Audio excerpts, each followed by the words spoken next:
Gail Zuckerman, and this is Growing Older with Gusto. Each episode, I interview people who are growing older in an inspiring way. Whether you're 30, 60, or 80 years of age, these interviews will help to conquer your fear of aging. Please subscribe to our channel and check out our website at www.growingolderwithgusto.com. Hi, welcome to Growing Older with Gusto. I am your host, Gail Zuckerman, and this podcast was created to help younger generations learn how to grow older in a positive and productive way. I was very lucky one morning to be watching the Sunday CBS News show, and I came across a piece about a Dr. Peter Rork and his company. And Dr. Peter Rork, who's our guest today on the show, is founder of a company called Dog As My CoPilot, which is sort of his second act in his life, and he'll talk about that. But his company tugged at my heartstrings because I'm an animal lover. And so I reached out to Kara, his executive director, and she reached out to Peter, and we all got together, and here we are. So I'm very excited to have Dr. Peter Rork on the show today. I wanted to give you a little bit of background on him. He was an orthopedic surgeon for 30 years before becoming founder and president of Dog As My CoPilot.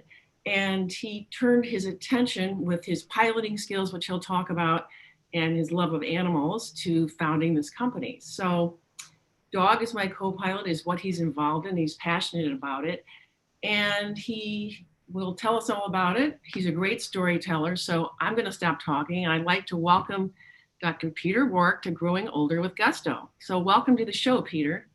Gail, thank you so much for having me on the program, and good morning from Jackson Hole, Wyoming. Great to have you. Great to have you. So tell us a little bit about how you pivoted from being an orthopedic surgeon for 30 years to founding Dog As My CoPilot. Yeah, well, it started when I was a kid. I got my pilot's license at age 16, which is on my birthday, which is the youngest possible age. And I'd always thought I'd do something in aviation for a living, but after going to college and studying the sciences, I knew that medicine was a lot more interesting. So I practiced orthopedic surgery for 30 years, mostly here in Jackson, Wyoming. And then after the sudden passing of my wife in 2012, I was in a tailspin. I mean, I just went to the darkest place imaginable. And then after a couple months of really significantly grieving, I knew I had to come out of that and get on with my life. I mean, I had a friend who called me and said, you know what, Meg would want you to be happy. So sure. I kind of shook it off and put on my brave face and decided to do something that my wife and I would do on a part-time basis, which would do some occasional animal rescue flights. So we did some flights together. It's basically transporting one dog from one place to another. And so that's what I started doing. I knew I wanted to get back into aviation somehow. And I was completely done with medicine after seeing what my wife had gone through. So I started flying one dog at a time, and I met Sharon Lohman on the 4th of September, 2012. She is running a program called New Beginnings, which is a animal rescue organization in Merced, California. Their local facility was killing over 90% of the animals that came through the door. And so it was a real wake-up call for me, how big the problem was.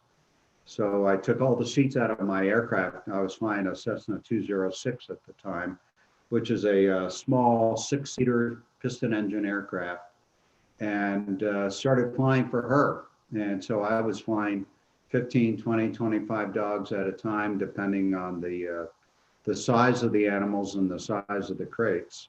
And that's really kind of how it took off. Wow.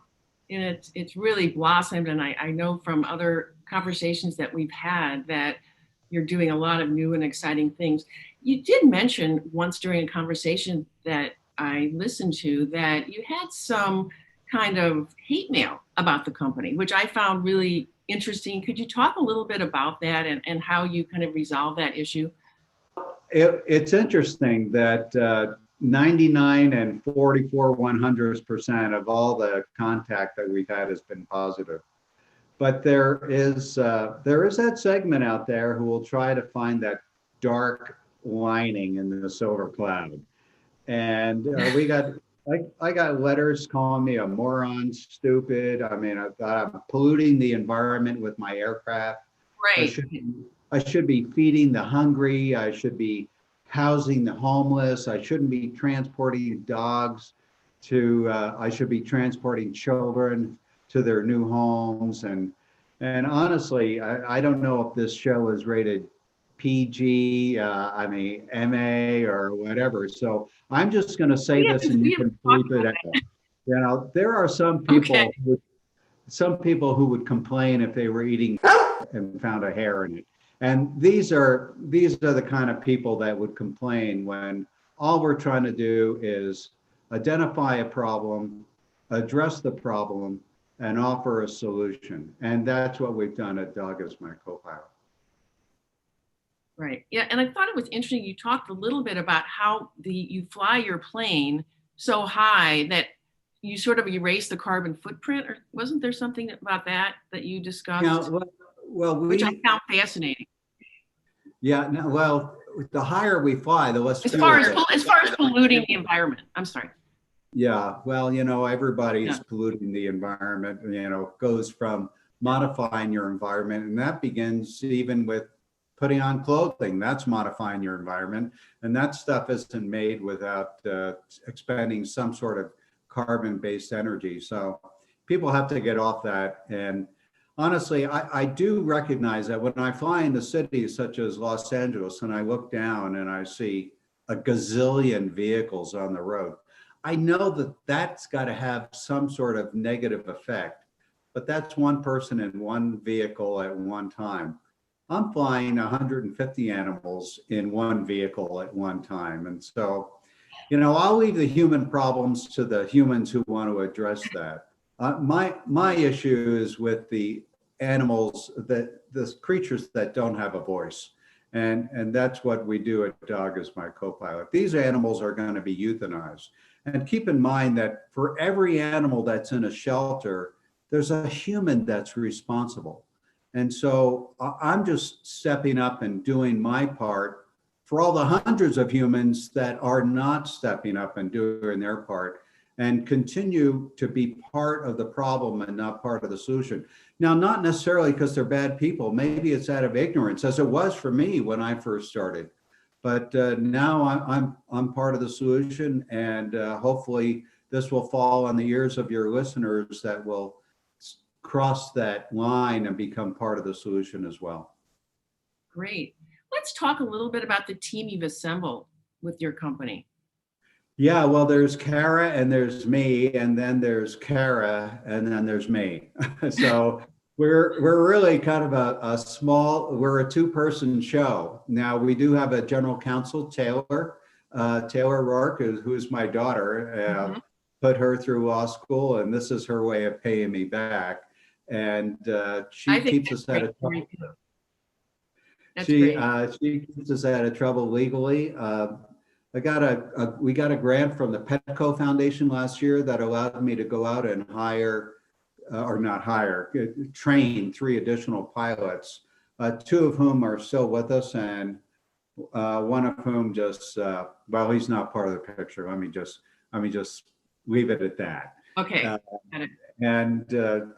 So we're also, since we had that piece on CBS Sunday Morning, our donations have increased measurably. And so it's allowed me to go out and find 3 or 4 additional pilots for the next year's schedule. So we're really scaling up in terms of number of flights that we're doing. And we've even had a group reach out from Atlanta, Georgia, that wants us to base a second aircraft there and do rescue flights on the East Coast, which would really be helpful because they're in the same situation in Louisiana, East Texas. Right. I was going to ask you about that. Alabama, Mississippi, Florida. And really, it's a cultural thing. You know, they're into not spay and neuter. They're into dog fighting. I mean, this is something that you and I would find completely abhorrent.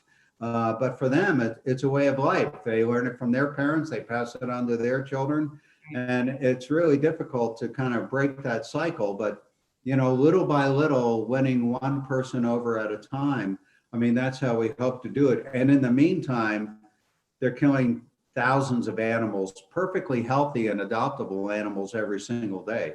So that's what we're trying to do, alleviate that portion of the problem. We can't address all the issues, but what Dog As My CoPilot addresses is that transportation issue, because the organizations, the sending groups really have four ways to deal with the problem. They can adopt them out, they can foster them out, or they can transport them out, or they can euthanize them.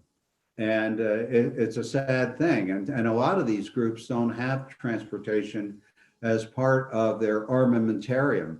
And so we offer that. And really, the groups that are in that situation can't put them in a van and drive them 2 hours, because those groups just happen to be in the same boat. So we'll fly them 1,000 miles away. And it's just not feasible to get that done on ground transportation, because that'll take 24 hours. We can knock that off in 6 or 7 hours for them. Peter, you're right. Primarily, you're flying right now the Pacific Northwest and Southwestern part of the country, correct? Yeah, we get about 80% of our animals currently out of the state of Texas, which is a real mess down there. Southern New Mexico, Arizona, the Central Valley of California. And then we fly them north. And actually, if you draw a line between Denver and Salt Lake City, the farther north you go, the better it is for the animal, and the farther south you go, the worse it is. So we first started flying for Sharon, and then the word started getting out. And so we scaled up from the small aircraft to a larger aircraft, a Cessna Caravan that can carry hundreds of animals at a time. And until this year, I was the only guy, you know, flying it, and really it was quite the task. We were becoming a victim of our own success, and so bringing on the additional pilots really helped. And next year, we're really looking forward to essentially doubling the number of rescue flights that we're currently doing. Are you going to be all over which parts of the country are you planning on expanding to? You mentioned Atlanta. Any other? Yeah, we're still talking to the group in Atlanta, and really all it takes is money. And we haven't even paid off our first airplane. When we bought the aircraft, we had no idea how we were going to pay it off. Honestly, the way that happened, I could see the need. And so I mortgaged my house. I loaned the money to the organization without any idea on how I was going to be paid back. But I knew that was the next step we had to do to scale up and address the problem. So what is it about Dog As My CoPilot that gives you the most gratification as part of, as I would say, growing older with gusto, which you certainly are? Well, I have 3 rescue dogs at home, and really, I don't think that any house smells like a home without a wet dog smell. And so every animal that I save is going to an organization that will never put down a healthy animal. So all these animals are being adopted out. And so every one of these dogs and cats that I'm transporting is going to be put into a home, and it really changes the dynamics of a home. I mean, the dogs don't want anything in return. They want a warm place to sleep. They want to be fed, and they were really they're men's best friend. They're the most loyal part of the family that you'll ever have. I mean, it's just terrific. I agree. I love dogs, cats, horses, fish, all that. It's wonderful what you're doing. Any future plans other than expanding by planes for the business?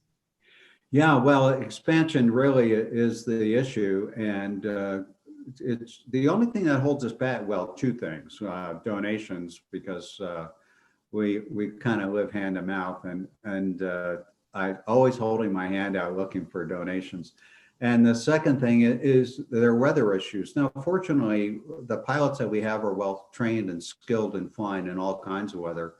but ours is a want to, not a have to. So we don't want to endanger anybody by putting them in a situation or an environment that is a little iffy for the aircraft and the weather capability. So we cancel 2 or 3 flights a year because of weather, but typically we'll postpone them, moving them up a day or moving them back a day, but bumping up the numbers. There's a never-ending need for the senders, and the other challenge for them and for us is finding the receiving groups that we can't overload the system. So if I fly into an airport with 100 dogs, who can take 100 dogs at one time? So usually it means 3 or 4 or 5 stops during the day, and that means 3 or 4 or 5 different organizations. And honestly, keeping that straight and what dog goes where used to make my head hurt. But, making your head hurt, I was wondering, it's so gloomy here in Chicago, and given what we're going through with COVID, do you have any funny stories that you could tell the listeners that might have happened on one of your flights? Yeah, well, the fun part for me is, of course, is when a dog escapes. And I usually don't know about that until they're right up on my left shoulder, panting, hot breath, and I've seen pictures onto my neck. And really, these dogs, they just want to be with people. They just want to be part of the family, and so that's good. And the sad thing for me is that I have the occupational hazard, and I've brought 3 of these animals home with me now. And fortunately, when I travel, I have a caretaker who lives on and stays on my property and watches my dogs while I'm traveling. This time of year, when the weather's not so great, I'm home all the time with my dogs. Now, of course, you can catch a little bit of the bright sunshine out in Jackson today. We have a bluebird kind of day where there's not a cloud in the sky and it's 3 degrees below zero. So it's wow. But it's perfect flying weather. Our aircraft is down for the next couple months, getting some major overdue maintenance work done on it. That's another part of our expenses.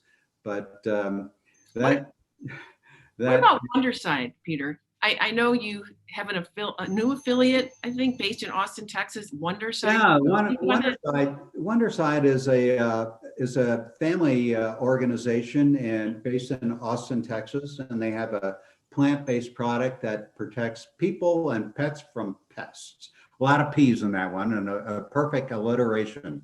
And so they're going to underwrite a couple of our flights for next year. And they're doing a marketing program with Dog As My CoPilot. We've given them a bunch of car magnets that they're going to throw in with these kits. And so that kind of came out of the blue. So that worked out really well for us and for them, I hope. Good. So let me ask you this. If somebody would like to donate to Dog As My CoPilot, or they want to get in touch with you for any reason because they want to receive some of the dogs, what's the best way for our listeners to do that? Yeah, if they want to reach out to me, it's at pilot@dogcopilot.org, O-R-G. There's no hyphen in Dog CoPilot. If we have a website, www.dogcopilot.org, they can go there. There's a link where they can hit the donate button, and please donate. The other thing is that what I would like people to do, and it would really help us out a lot, if you want to donate, donate as a squadron member. So we can charge your credit card like $10 or $20 every month. And what exactly is a squadron member? Yeah, it's the group of people, and we have about 70 or 80 people now who on a monthly basis automatically donate to Dog As My CoPilot. We have the program that's set up to charge their credit card or take that from their bank account. And but a lot of people, they feel funny. Where's this money going? Is Peter really spending it on getting his hair done or whatever? Now, if any of you could see me, you could see that that's not true. So really, there are 4 things that your listeners can do if they want to cross that line and become part of the solution instead of being part of the problem. they can adopt a dog, or better yet, adopt two, because every animal that you adopt saves two, the one that you save and the one that takes its place. And if you get an animal, get a second one to keep them company. Yeah. If you can't adopt an animal, then go out and foster an animal and free up a spot in the kennel. Teach the dog basic voice commands, grooming, feeding, watering, how to walk on a leash without pulling your arm out of the socket. Right. If you can't do that, if you live in a place that doesn't allow an animal, then go by the shelter and volunteer there. Clean out the stalls, help them out, and volunteer that way. And if you can't do that, then donate. If you feel funny about donating money, go out and buy a bag of dog food and drop that off at the kennel. They can always use it. Right. Or donate to your local shelter with, send your shekels in, all right, your dollars. You have no idea how they can stretch a $5 bill. And if you have any money left over that, and believe me, charity begins at home. So stay local and help your local shelter. The shelters that use euthanasia as part of their tools, they're not bad people. They just don't have an option. But if you have any money left over, donate to Dog As My CoPilot. We're happy to fly those dogs out of the high risk situations and fly them to donate to destinations that will never put down a healthy animal. That sounds great. I have one last question. What would you recommend to those growing older with gusto who might want to adopt a dog or a cat or whatever? As you said, they don't want their arms to be pulled out. They might want a smaller dog. What are your recommendations for those people? Yeah, that's an excellent question and a great one to end up on, Gail. The growing older with gusto applies for dogs too. So you know what? Get an older dog. They're already housebroken. They're beyond that chewing stage. They're not going to run away. All they want to do is lie around the house and be warm and receive pets.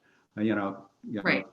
And so my dogs are, the youngest one is 8 years old, and I've had him 2 years. The oldest one is 12. I mean, I like the older dogs. I mean, now granted, inside that dog is a puppy that, wants to write checks that their body can't cash any longer. I find myself in the same boat. I mean, I'm a 20-year-old in a body that's going to be 68 coming next year. But I'm not ready to slow down. I'm having too much fun. I think it's great. And I'm not ready either. We're about the same age, just so you know.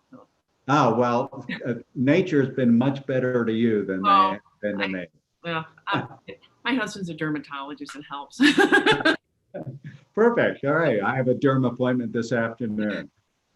Anyway, it's been fabulous speaking with you. I'm glad we finally could get this together. So everybody, please donate whatever you can to Dog As My CoPilot. And it was a pleasure to have you on the show, Peter. Happy holidays. Gail, thank you so much. And Scott, he's the guy behind the scenes. I want to thank you for running the show and keeping Gail and I on schedule. I appreciate everybody. Have a safe and happy holiday season. Thank you very much. Please subscribe to our channel and check out our website at www.growingolderwithgusto.com.